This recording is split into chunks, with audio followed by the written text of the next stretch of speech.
paper, scissors. When you play rock, paper, scissors, you gotta play with shoot, right? Like rock, paper, scissors, shoot. I know sometimes people say that's like a St. Louis thing or something like that, but rock, paper, scissors, rock, paper, scissors, rock, paper, scissors, shoot. It's gotta be the shoot, in my opinion. But neither here nor there. We'll get started in just a moment, ladies and gentlemen. Thank you for joining us for episode 6. Just give a quick second for some people to maybe jump in. The chat is back, ladies and gentlemen. Chat is back. And we got the authentication for Twitch, so we're back on for this episode after one episode gone. I'm going to get started, so hit the opening edit again, and we will head into episode 6.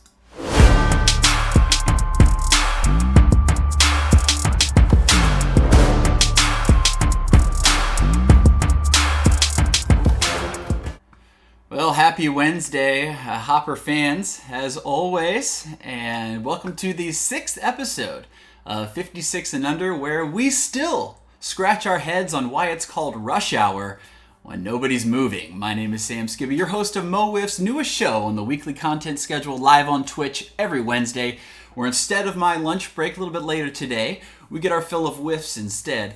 Don't forget to subscribe to the Mo Wiff Twitch channel and hit that bell to be notified anytime we go live here on Twitch. And hello, Josh, and everybody else, welcome. The chat is live again. We're very excited to have the chat back with authentication if you didn't hear that. So thank you, Jason, for getting that back up and running. Hopefully we can get that back up and running at Miracle Field as well. Last week brought us some fun matchups between the preseason number 1 team and the current number 1 team, but rain stopped that series short. Jackson Crosley also was denied Pitcher of the Week honors. As we all know, he probably won't make it the week of that game resumes. So, in my opinion, we probably should have just, went for it. Who was the best pitcher last week? It had to be Jackson Crosley, who was throwing a no-hit bid at the time. So, as far as last week, James Dutton, congratulations, but Jackson Crosley definitely deserves the first shout out there. And we had a great interdivision matchup between the Mambas and the Kings. They split that 2-game series. Mambas, though, winning the first game of the season, and they have that tiebreaker, which could be huge down the stretch for the Mambas and playoff implications. We'll talk about weather for just a moment. It has been absolutely insane this year. It is clear as day in the forecast for tomorrow, but it would not surprise me if all of a sudden it just poured down rain. Kudos to the Kings and the Mambas for getting that entire series in last week. I was scared of injuries for everybody. I'm so glad that our game stopped in the middle of it. I mean, it was the brunt of just like the bearing down rain. But I was really glad that we stopped the game when we did. Didn't want Jackson pitching in that. You don't even want somebody hitting in that. I mean, I remember James Dobb first week spinning all around when he was trying to hit that one time when it was raining too. So kudos to the Mambas and Kings for nobody getting injured, at least not that we know of right now. Let's get back going to our 3 segments. Have a little bit shorter of a time, have a meeting in just a little bit, but we'll have some time with you. 3 segments, as always, top 5, headshot, and the over-under prediction, so let's get to it. Last week, we did a top 5 trios of people we would like to hear in the commentary booth, with the Bones taking my top spot for that one. So hopefully we can hear those sweet, southern, sultry voices of the Bones sometime soon. This week, we are going to go back to like a national perspective with a top 5 around the Wiffle world. This is no ranking. It's not in any particular order. It's just 5 things to note from our players in Mo Wiff that have a connection to Mo Wiff around the Wiffle world. The first one actually comes from East Coast Wiffs. And if you don't follow them on Instagram, go out and follow East Coast Wiffs on Instagram. You can kind of see their following. They've been announcing their opening day rosters as they head into their opening day. And it was a surprise for me to all of a sudden see Justin Hall on one of those. It's exciting that I don't know how often Justin's going to make it out to the East Coast, but he's joining Ethan Weiner on the Tiger Kings. So excited to see Justin Hall on the Tiger Kings with Ethan Weiner, and it's going to be fun to see him kind of in a fast pitch on the East Coast mentality. And nobody's playing really MO except for Ethan, who played on opening day, but it's exciting to see Justin Hawley. He's even getting some shout outs from the East Coast Wiff's Instagram, so I'm excited to see him play there. Another Ethan Weiner sighting is incoming ad break. Ad starts in 4 minutes and 53 seconds. What is this? Can I dismiss it? Maybe I'll dismiss it. Maybe I should have accepted that if we're going to be getting some ad revenue. My bad, Jason, if that's the case. Another Ethan Weiner sighting at Mid-Atlantic Wiffle Ball League as they had their opening day tournament with Great Lakes Legion. If you didn't follow that, Ethan and Great Lakes Legion were actually the #1 seed heading after pool play into that bracket play. And then they fell short of... I think they went 1-1. I think 4-1 on the day was total. So 1-1 in the bracket play. But congratulations to Ethan and Great Lakes Legion. A great run, and of course those mighty juggernauts, even shorthanded, take the victory. Honestly, just following the juggernauts and being a part of their run ever since UWIFs and Mid-Atlantic, it's just an astounding team, and they are a dynasty as much as we've seen in this sport. So congratulations to the Juggernauts again, getting those wins as usual. Nothing's new really with them. And then my third one for our top 5, so to speak, is the SWBL. Actually began action at the Blur with Game 1. And it was between the Astros and the Expos. If you haven't watched it, go on YouTube and take a view for us. But Jimmy Stout versus former Empire draft pick Jimmy Nelson. It was the Jimmy Show. Throwback a little bit of my time to what I remember from Jimmy's time at MO WIFF. Jimmy Nelson, for those of you that don't know, he's an SWBL knuckleballer. He's got great trash talk abilities, and he was actually on the Empire in Season 2. He was drafted by Josh Rogers. And he actually, in my opinion, could have been one of the more promising players that we could ever see develop if he stuck with it. He said it was because of injuries and also his work schedule and things like that. It just didn't work out. He didn't want to get injured playing fast pitch, and he could throw 90 plus as a little riser. Terrible location, and he will even say that. But I remember there was one at bat where I faced off against him in that second season. I wish I could go back and maybe I'll go back and find the video one day and show it to him. But I'm pretty sure he threw me 3 pitches, and he had not been hitting the strike zone the entire day, and all of a sudden pumps 2 90-plus mile-an-hour strikes right by me. And then the third pitch was just a nasty 70-mile-an-hour knuckleball. And he can throw a great 55-mile-an-hour knuckleball, but imagine it being 70 miles an hour. I've only seen one probably better knuckleball, and that was Caleb Schweigert in his first season as well. So Jimmy Nelson, kind of a throwback to him, but this was the Jimmy Show. Jimmy Stout and the Astros did take the win, spoiler alert, and it was crowned the Player of the Day. So Jimmy Stout of the Melonheads, congratulations, his SWBL Player of the Day. Got the Andy's Frozen Custard. Going to take out his girlfriend Sydney on a little date there. So next Sunday, this coming Sunday, we actually have Game 2 of the SWBL, which will be the Orioles versus the Rockies. So we'll have Blake Spencer be against his Mojo teammates, myself, Brett, and Jackson. And then Adam North, a familiar face of the past, and Brian Kenny. So if you want to see Brian Kenny and Adam North back in action, Tony Cochran will not be in attendance for Game 2, but he is on the Rockies for the SWBL season coming up in Season 23. Number 4 for us is NWA, and obviously they had their opening day action as well with lots of rookies with MO WIFF connections. Caden Rice, Chandler Melton, Josh Wheeler on the live stream now, and Spencer Foss. They all towed the rubber during the opening series, and everyone hit on this rainy day of wiffle ball. I mean, it was... When you watch back, you just feel terrible for the pitchers, the hitters, and throughout the video, you just see the batter's box just continue to just get dug out more and more in that NWA and that poor Pepsi Park field. It looked so great at the beginning, and all of a sudden, it was just getting, as you know, Josh ended. It was a blast, but Pepsi Park was getting blasted with the rain and you all playing. But I tell you what, it ended up being a great series between the two teams, and excited to see the future for the rest of this season coming up. Michael Dobb, Ethan Bailey also making appearances in that series, and Landon Lawson. Shout out Landon. He's a beast in the clean ball realm. NWA End of Summer Classic, NWLA tournament. He's made a name for himself, and I really hope that one day we see him in MO WIFF too. So every year we talk about how can these rookies top each other. So maybe Landon is that next step for rookies next year. And number 5, I have MLW. And the Wildcats and Pat Ballman took to the medals for the first series of the year, and PB did not disappoint. If you have not watched this MLW season debut for the Wildcats, Sean Hornberger joins them. Didn't have the start that he wanted, but I tell you what, Patrick Ballman, 11 innings pitched, 2 wins on the mound, 29 strikeouts, and 0 earned runs for the Wildcats. And he is seeing the ball well at the plate too.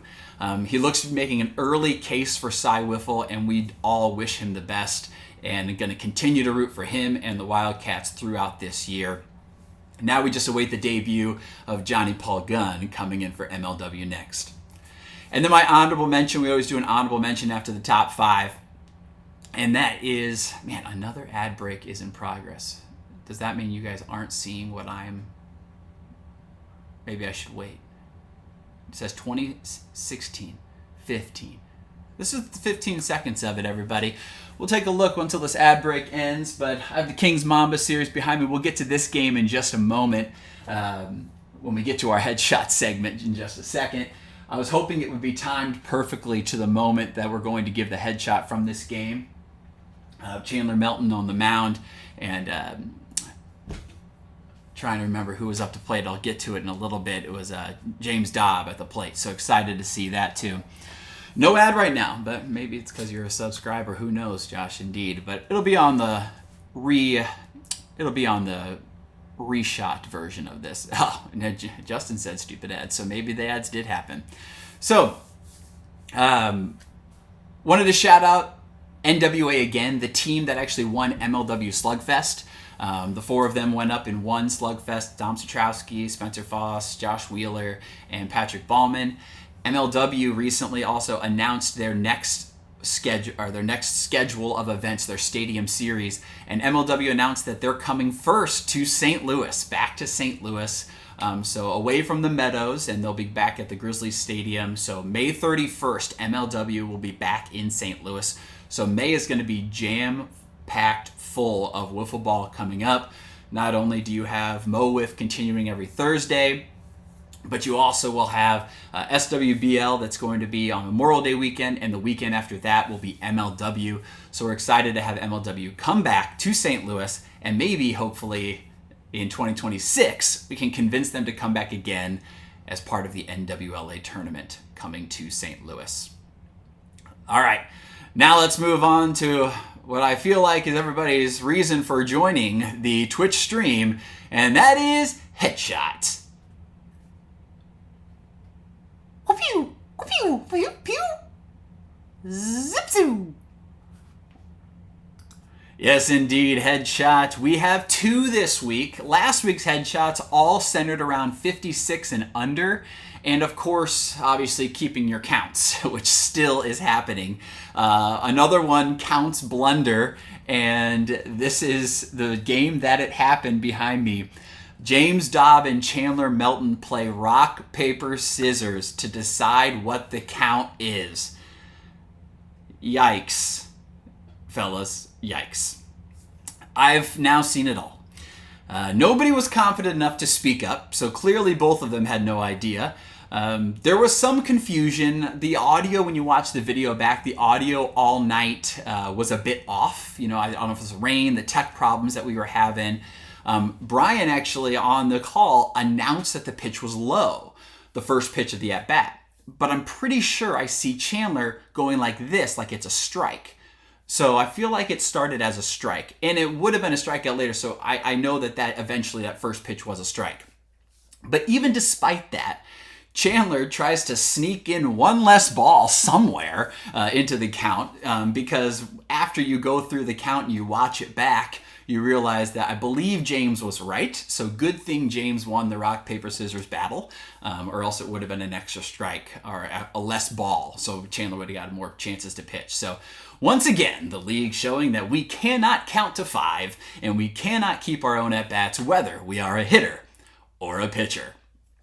And my final headshot this week goes to myself and Tom Wilkerson in what was known as the at-bat that was heard across the Wiffle world, or at least to Highway 40. Between Sam yelling that it was like a back and forth matchup here, all in one, between myself, I say Sam, but I'm going to use myself in the third person because I just don't want to say myself the whole time, but between Sam yelling at Tom that he only swings at things that are out of the strike zone, telling him he would not throw a strike, and then pumping one down the middle. And then the second pitch, Tom checked swinging, and it was probably a safe check, a little bit closer than I think people realized at the start. But it was a moment that caught me off guard, and I just went with it. It was just we were just talking back and forth. And then pitch 3, where Tom said he fouled it off, but I don't really see any evidence of a foul, so it wasn't quite clear if he did or not. Ultimately leading to his strikeout anyway. And it was 3 strikeouts on the day for Tom that day against myself. It was just a cluster of back and forth smack talking that is all in love, and it was probably the most fun at bat that I've pitched so far in my career. It was so fast. It happened all so quickly. But I think it was just 2 old guys going at it a little too hard. So headshot going to myself and Tom Wilkerson for a crazy at bat and a crazy exchange of two guys. And don't worry, Tom and I have made up afterwards. I've even been talking about looking at the Audi Kirkwood exchange and maybe getting a pre-owned Audi. So he's getting the better end of the deal there.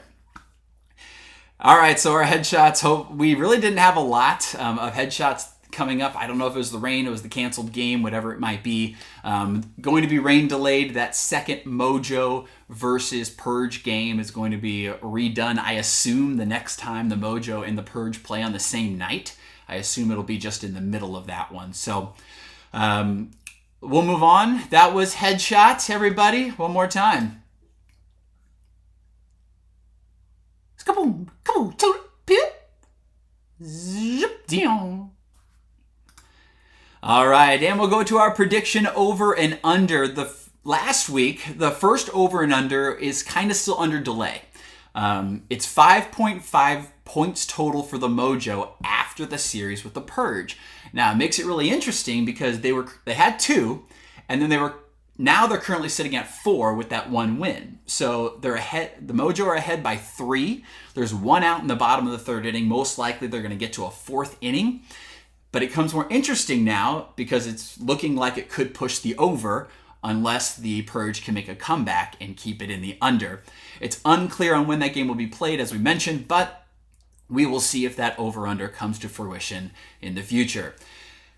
The other over and under was 5.5 total runs scored in the Kings-Mamba series in regulation. It hit the over by a long shot as Justin Hall and Chandler Melton / Caden Rice a little bit gave up 11 runs total in that second game on a very slick night for the conditions on Miracle Field.